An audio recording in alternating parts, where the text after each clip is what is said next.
इंसान को जो मुश्किलात आती है ना, अगर किसी शख्स को पता चल जाए ना कि ये सामने वाला पुल मैंने गुजरना है तो उस पार मेरी अपनी जायदाद शुरू हो जाएगी, तो वो पुल गुजरना उसके लिए मुश्किल नहीं रहता। अगर किसी को पता चल जाए कि बस ये 2 सड़कें हैं मैंने अबूर करनी है, फिर मेरे लिए सफ़र आसान हो जाएगा, तो वो झटपट गुजर जाता है। ना धूप देखता है, ना थकावट देखता है, ना रश देखता है, ना गाड़ियों की रेल पेल देखता है, गुजर जाता है। अल्लाह करीम ने फरमाया, बंदा मोमिन जान ले, अगर मैं तुझे एक मुश्किल दूंगा तो मैं तुझे कितनी आसानियां, चले सारे बोल दें, कितनी जी, कितनी अल्लाह ताला आसानियां देगा? 2 आसानियां। हम लोग अच्छा, जब हमारा जहन बन जाता है ना कमजोरी का, हमारा जब मिजाज बन जाता है मायूसी का, फिर मामला जरा हमारे लिए गंभीर हो जाता है। अगर हम ये जहन बनाए ना कि मुश्किल मेरे अल्लाह की तरफ से आई है तो वो मुझे आसानी भी जरूर अता करेगा, तो फिर अल्लाह जरूर ही आसानियां अता फरमाता है। और जो मुश्किलात जिंदगी में आती है ना, हजरत मौला अली शेर खुदा रदी अल्लाह तआला अन्हु का बड़ा खूबसूरत फरमान है। हजरत अली फरमाते हैं, जब तुझे मुश्किल आती है तो वो तुझे रब का पता बताने आती है, वो तुझे अल्लाह का पता बताती है। इसलिए कि जब तू सारे असबाब कर लेता है, जो जरूरत होती है पूरी करता है, तंदुरुस्त होके वो काम करता है, फिर भी काम नहीं होता, तो इसका मतलब है करने वाला तू नहीं, करने वाला कोई और है जो काम करने वाला। तो भाई मुश्किलात के बाद जो अल्लाह आसानी देता है, हजरत इब्राहिम को आग में भी फेंका गया, हजरत इब्राहिम अलैहिस्सलाम को सताया भी गया, निकाला भी गया, लेकिन जब इन मुश्किलात से गुजरे तो मेरा रब फरमाता है, वइज़िब्तला इब्राहिम रब्बुहु बिकलिमातिन फअतम्महुन्ना क़ाला इन्नी जाइलुका लिन्नासि इमामा। कहा जब इब्राहिम पूरे उतरे तो फिर हमने उन्हें इमाम बना दिया। या अल्लाह किस तरह की इमामत दी? फरमाया मैंने इतनी आला शान अता की है कि अपने लाडले रसूल को जनाब इब्राहिम की नस्ल में पैदा फरमा दिया है, मैंने मुस्तफ़ा को उनकी नस्ल में पैदा कर दिया, कयामत तक के लिए उनका वकार बढ़ा दिया। अल्लाहुम्मा सल्ली अला मुहम्मदिन व अला आले मुहम्मद कमा सल्लैता अला इब्राहीम व अला आले इब्राहीम, उनकी अजमत बढ़ा दी। इसलिए कि जब वो आजमाइश से गुजर करके आए फिर जो आसानी दी, मेरे नबी पाक सल्लल्लाहु अलैहि वसल्लम ने दीन इब्राहिमी की बहुत सारी चीजों को रखा, कहा मैं मिल्लत इब्राहिमी पे हूं। जब कोई मुश्किलात को अबूर करके आता है, जब कोई तकलीफें सह करके आता है, उसके लिए जो अजर होता है, उसके लिए जो फिर अल्लाह कितनी कितनी जरा बड़ी तवज्जो कीजिएगा। लोग समझते हैं फला आदमी मुश्किल में है तो शायद मुश्किल में ही रहेगा, फला आजमाइश में है तो शायद आज, मेरा अल्लाह फरमाता है एक मुश्किल दे के मैं 2 आसानियां भी दूंगा। तुम मुश्किल देख रहे हो, मुश्किल ना देखो, वो जो इसको बाद में आसानी आने वाली है, और डबल जो मैं इस पर नेमत करने वाला हूं उसको देखो। हजरत यूसुफ को भाइयों ने कुएं में डाल दिया था, और जब कुएं से निकले तो मिस्र के बाजारों में बिके, और फिर जुलेखा ने इल्जाम लगाया तो हालात बिगड़ गए, हजरत यूसुफ को जेल जाना पड़ा। कितनी कठिन जिंदगी थी, लेकिन मेरे मालिक को कुछ और ही मंजूर था। कुएं में गिरने वाले, बाजार में बिकने वाले, जेल में जाने वाले, इल्जाम लेने वाले जनाब यूसुफ को रब करीम ने उसी मिस्र का बादशाह बना दिया, अल्लाह पाक ने उसी मिस्र का हुक्मरान बना दिया। यारी तेरी सोना पर अजमैशां तेरियां अग, ये सोना परखिया जावंदा ही पहलो नाल अग्गां दे लग। इसके लिए थोड़ा सा जतन करना पड़ता, थोड़े कठिन हालात से गुजरना पड़ता, थोड़ी आजमाइशों का रूप देखना पड़ता है। हम चाहते हैं कि हमें छेड़े कोई ना कोई तकलीफ ना आए, कोई आजमाइश, ये हो नहीं सकता मेरे भाई। नामी कोई बगैर मुशक्कत नहीं हुआ, 100 बार जब अकीक कटा तब जाकर नगी हुआ। हम चाहते हैं कि हमें कुछ भी दिक्कत ना आए, मुश्किलात ना आए, और मुश्किलात तो इंसान को संवारती हैं भाई, वो तो निखारती हैं। कभी पूछा करो जाकर के किसी गंदम के दाने से कि तू कहां कहां से होके आया है, कहां कहां से निकल के आया है, तो वो बतलाएगा कि बड़े मुश्किल मराहल से गुजरा हूं, और फिर अल्लाह ने मुझे ताकत दी है कि मैं इंसान के वजूद का हिस्सा बनाऊं। तो भाई कठिन मराहल, आजमाइशें, तकलीफें, ये इंसान को बड़ा इंसान बना देती, ये उसके लिए तरक्कियों का पेश खैमा होती। हमारे जवान परेशान हो जाते हैं, औरतें खास करके इस बात पे तवज्जो करें, वो बड़ी जल्दी गम ले जाती हैं, वो कहती हैं जाने मेरा कुछ होगा ही नहीं, जाने मेरा कुछ हो ही नहीं सकता। मेरे भाई दर्जनों और बीसियों लोग ऐसे हैं जिनकी औलादे नहीं थी, लेकिन नाम उनका उनसे भी ज्यादा है जो बड़े बड़े साहिब औलाद। हजरत ख्वाजा मोइनुद्दीन अजमेरी को जानते हैं आप लोग? नहीं, जो जानते हैं वो बोले। जानते हैं जी? लो जी, काफी सारे जानते हैं, थोड़े जे रह गए ना मगर जानते हैं ना ख्वाजा साहब को, उनके किसी बेटे को जानते हो? नहीं जानते, नहीं जानते, नहीं जानते आप उनके बेटे को। हजरत ख्वाजा मोइनुद्दीन अजमेरी रहमतुल्लाह ताला अलैह के बेटे को नहीं जानते, लेकिन वैसे आप हिंदुस्तान में किसी आदमी को छेड़ के देखे, वो कहेगा मैं ख्वाजा साहब का रूहानी बेटा हूं। मेरे भाई, यहाँ लोग परेशान हो जाते हैं कि औलाद होगी तो ये होगा, फुला होगा तो ये होगा।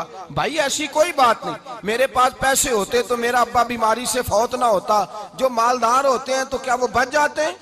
हजरत इजराइल उन्हें छोड़ जाते हैं? ओ खुदा के बंदे, तू कैसी बात कर रहा है? याद रख, ये जो आजमाइशें होती हैं, ये जो तकलीफें होती हैं, ये जो थोड़े से मुश्किल हालात होते हैं। हजरत यूनुस अलैहिस्सलाम की दोस्ती होगी हजरत जिब्रील अमीन से, तो जनाब जिब्रील मिलने आए। हजरत यूनुस अलैहिस्सलाम फरमाने लगे, जिब्रील मेरा दिल करता है मुझे उस बंदे की मुलाकात करा जो अल्लाह का सबसे ज्यादा इबादत गुजार बंदा है। हजरत जिब्रील अमीन ले गए दूर दूर फलस्तीन के इलाके में, और ले जाकर एक बंदे से मुलाकात कराई जिसकी दोनों आंखें भी कोई नहीं थी, दोनों बाजू भी कोई नहीं, दोनों पैर भी कोई नहीं, और उस बंदे की जुबान पर लफ्ज बड़ा क्या जारी थे, या अल्लाह तेरा शुक्र है, या अल्लाह तेरा, बोल के कहिए, या अल्लाह तेरा, ऐ अल्लाह तेरा शुक्र है। शुक्र शुक्र कर रहा था। हजरत जनाब सैयदना यूनुस अलैहिस्सलाम कहने लगे, मैंने तुझे इबादत गुजार को मिलाने को कहा था, तू कहां ले आया? तो हजरत जिब्रील कहने लगे, या यूनुस, ये हर चीज जाने के बावजूद अपने रब की रिदा पे राजी है। इस वक्त दुनिया में नबियों के बाद जिससे अल्लाह सबसे ज्यादा प्यार कर रहा है वो यही बंदा है। ये अपने रब की रजा पे राजी है। माना कि जब इस हाल में राजी है तो बस ठीक हो गया, ठीक हो गया। वसल अच्छा है ना फिराक अच्छा है, बस जिस हाल में महबूब रखे वही हाल अच्छा है। बस जिस हाल में उन्होंने रखा बात ठीक हो गई। इसमें अब इंसान शिकवा करते फिरे कि ये किस तरह है, वो किस तरह, अपने आप को मुतमईन रखा। मेरे भाई याद रखें, आजमाइशें तकलीफें आपको बड़ा करने के लिए आती हैं। हम आजमाइश को बुरा जानते हैं, दुख को बुरा जानते हैं। दुख तो बड़े प्यारे होते हैं, ये रोने का सलीका सिखाते हैं, ये अल्लाह को मनाने का तरीका सिखाते हैं, ये मस्जिद में जाने का। वो जो सुखी बंदा है ना, सुखी, मुझे एक साहब कहने लगे दो किस्म के लोग मदीने से आते, मदीना शरीफ पूछने लगे, कहने लगे हजरत जी दो किस्म के बंदे हैं, कुछ वापस जाते हुए तड़प रहे हैं, कुछ तस्वीरें खींच रहे हैं रुखसती के वक्त, फर्क क्या है? तो मैंने कहा वो जो तस्वीरें खींच रहा है वो अमीर आदमी है, उसे पता है कि मैं फिर टिकट ले लूंगा, महीने के बाद फिर आ जाऊंगा। और ये मदीना छोड़ते हुए तड़प रहा है, ये कोई गरीब है, ये कह रहा है पता नहीं दोबारा मौका मिले कि ना मिले। ये दुखी है, ये आजमाइश में दुखी। सुखी बंदा तो मक्के जाके नहीं रोता, वहां भी खड़ा है, डट के खड़ा। दुखी कोई नहीं तो रोए कैसे? जब आपको अल्लाह मुश्किल देता है तो समझ ले रब आसानी देना चाह रहा है। जब तेज धूप आती है तो समझ ले अल्लाह गर्म हवा गुजार के ठंडी बारिश बरसाना चाह रहा है। और जब चारों तरफ से घुटन हो, पंजाबी में कहते हैं गुम्मा लग जाए, तो फिर सारे बोल के कहते हैं अब जो तूफान आएगा वो सख्त ही आएगा। इसलिए कि घुटन जितनी ज्यादा होती है फिर फजल भी उतना। जिन लोगों ने तकलीफें ज्यादा सही थी, रब ने इज्जतें भी ज्यादा ही अता फरमाई। जिन लोगों ने तकलीफें ज्यादा सही ना, उन्हें अल्लाह ने दर्जा भी। हजरत बिलाल हबशी ने बड़ी तकलीफ सही, मारा करता था मैया, बड़ा मारते थे, इतना मारते थे कि मोटे, आपने कभी देखे हैं देहातों में मोटे मोटे मोटे मोटे पाए होते थे, चार पाइयों के, मोटे मोटे मोटे मोटे बान की चार पाइयां और बड़ी चार पाइयां काफर बिछा के बैठ जाते, और हजरत बिलाल हबशी के पैर उनके नीचे रख देते, हाथ उनके नीचे रख देते, आग लोहा गर्म करके उसके ऊपर नंगे बदन लिटा देते। मक्के ने बड़ी आजमाइशें देखी, फिर उसी मक्के ने, मदीने ने अजीब रंग देखा कि मेरे नबी मिराज से वापस आए और हुजूर ने अजमत दी। फरमाया बिलाल यार तेरा बड़ा मकाम है, तू मदीने में चल रहा था और मैं जन्नत में तेरे कदमों की आवाज सुन रहा था। अब्दुल्ला मुजनी हुजूर के गुलाम थे, कबीला मुजन के रहने वाले, वालिद फौत हो गए, चचा ने पाला था, इस्लाम कबूल कर लिया। चचा इस्लाम का बड़ा दुश्मन है, हुजूर का नाम आए तो जलाल करता है, हसद और बुगज में जल जाता है, बड़ी इस्लाम के साथ दुश्मनी और इनाद रखता है।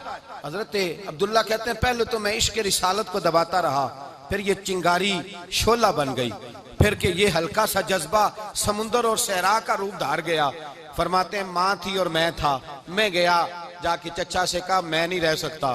कहाँ जाएगा?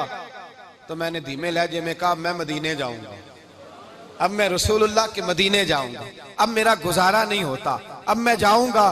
कहते हैं चचा कहने लगा अच्छा तू वहां जाएगा, तुझे मैंने पाला, मैंने पोसा, वो मकान मैंने तुझे बना के दिया, तेरी जेब में जो पैसे हैं मेरे दिए हुए हैं।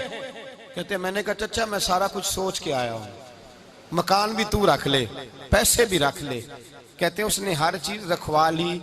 जब पलटने लगा तो चचा कहने लगा जो कपड़े तूने पहने हैं ये भी मैंने खरीद के दिए थे। हजरत अब्दुल्ला फरमाते हैं मैंने वो कपड़े भी उतार के दिए। बरहना हालत में मैं माँ के पास गया और मैंने कहा अम्मा मैं पहले भी तो नंगा पैदा हुआ था, तूने ही कपड़े पहनाए थे, मेरा फिर बदन नंगा हो गया है, कपड़े दे दे। कहते हैं 2 बीबियों वाले कपड़े अम्मा ने दिए, एक मैंने तामत बांध ली, दूसरा ओढ़ लिया और मदीने पहुंचा। कहते हैं जब मैं ठंडी रात मदीने पहुंचा तो काले रंग के हबशी गुलाम हजरत बिलाल दूध का प्याला लिए खड़े थे, हाथ में खजूरें थी, कंबल था। कहने लगे आजा आजा, मुस्तफा ने फरमाया था कबीला मुजन से मेरा गुलाम आ रहा है, मैं सारी रात से तेरा इंतजार कर रहा हूँ। हजरत जनाब सैयदना अब्दुल्ला रदी अल्लाह ताला अन्हु फरमाते मेरी मुश्किल आसान हुई। फरमाते मुझे मदीने में एजाज मिल गया, मुझे इज्जत मिल गई, हर आदमी मेरी कदर करने लगा। गोया बुजुर्ग कहते हैं कि हजरत अब्दुल्ला दुआ करने लगे कि ए अल्लाह तूने मुझे बड़ी शान दी है मुस्तफ़ा की गोद में, अगर इसी रहमत के छांव में मैं पर्दा कर जाऊं तो मेरी बात बन जाएगी। हजरत अब्दुल्ला का विसाल भी रसूलुल्लाह की गोद में ही हो गया। गोद में ना कोई रिश्तेदार, ना कोई ताल्लुकदार, ना कोई हमसाया अपना, ना कोई चचा, ना कोई मामू, शहर में तनहा असी किसे दे कुछ नहीं जे लगदे, ते ना कोई साडा दर्दी। तनाई जनाजा उठा तो उठाने वाले कौन है? अबू बकर सिद्दीक, फारूक आजम, उस्मान गनी, मौला अली, हसनैन करीमैन जनाजे में शामिल। मेरे रसूल पाक सल्लल्लाहु अलैहि वसल्लम ने जनाजा पढ़ाया। देखो मुश्किल काटी थी तो आसानी का रंग देखो, आसानी का अंदाज देखो। हजरत सैयदना अबू दरदा रदी अल्लाह ताला अन्हु इरशाद फरमाते मदीने में रिवाज था कि जब कब्र में उतारने लगते थे तो करीबी रिश्तेदार उतारा करते थे, पर अब्दुल्ला का तो रिश्तेदार ही कोई नहीं था मदीने में, कौन उतारे? फरमाया जब कब्र में उतरने लगे तो हजरत अबू बकर सिद्दीक और हजरत उमर फारूक उतर गए कि हम कब्र में उतारते हैं। रसूलुल्लाह ने फरमाया तुम बाहर निकलो, तुम क्यों कब्र में गए हो, बाहर आओ। कहते हम बाहर आए तो अल्लाह के रसूल अंदर गए। फरमाया कौन कहता है इसका कोई नहीं, मैं जो मौजूद हूँ। कौन कहता है कोई नहीं? फरमाया रखो मेरे हाथों पे। कहते हैं हुजूर के दस्ते मुबारक पे रखा और बाहर खड़े हम रश्क करने लगे कि वाह अल्लाह तेरा आसानी देने का रंग, आसानी। इसने मुश्किल बर्दाश्त की तो रब ने मुस्तफा के कदमों में आसानियां अता फरमाई। पसे और हुजूर ने कब्र में रखा नबी पाक ने।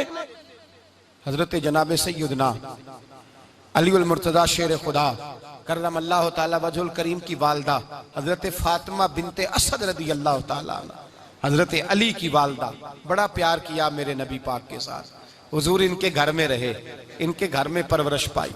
हजरत अली कहते हैं मेरी अम्मा पहले रसूलुल्लाह का ख्याल रखती, गुर्बतों के जमाने में नबी पाक का साथ दिया। मक्का मुखालफत करता तो जनाब फातिमा हुजूर का ख्याल रखती। फातिमा बिनते असद बड़ा प्यार किया, बड़ी मोहब्बत की मौला अली की वालदा ने, हर दुख हर तकलीफ काटी, लेकिन रसूल कायनात सल्लल्लाहु ताला अलैहि वसल्लम का साथ ना छोड़ा। और यहाँ तक रिवायात में मिलता है कि जनाब फातिमा तज़्ज़ारा जब ब्याह के उनके घर गई तो बाहर से सौदा ला के देती। हजरत फातिमा से बड़ा प्यार करती, बड़ी मोहब्बत, मुश्किलात में साथ दिया।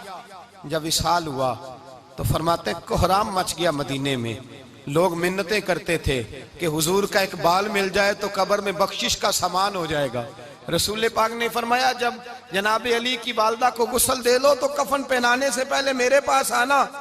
कहते हैं जब गुस्ल दे लिया तो अर्ज की हुजूर गुस्ल हो रहा है, कफन का क्या करना है? हुजूर अंदर गए, कमीज बदली और जो कुर्ता पहना हुआ था उतार के दिया। फरमाया वो अली की माँ नहीं मेरी माँ है, उसने मेरे लिए बड़ी तकलीफें सही हैं, बड़ी मुश्किल देखी है। फरमाया इस तरह करो मेरे कुर्ते में उसे कफन दो।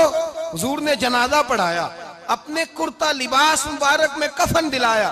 फिर जब वो दफन हुई तो हुजूर कब्र पे खड़े हुए, खड़े होकर फरमाया ए अल्लाह अपने सारे नबियों के वसीले से और मेरे वसीले से मेरी अम्मा की बख्शी फरमा दे।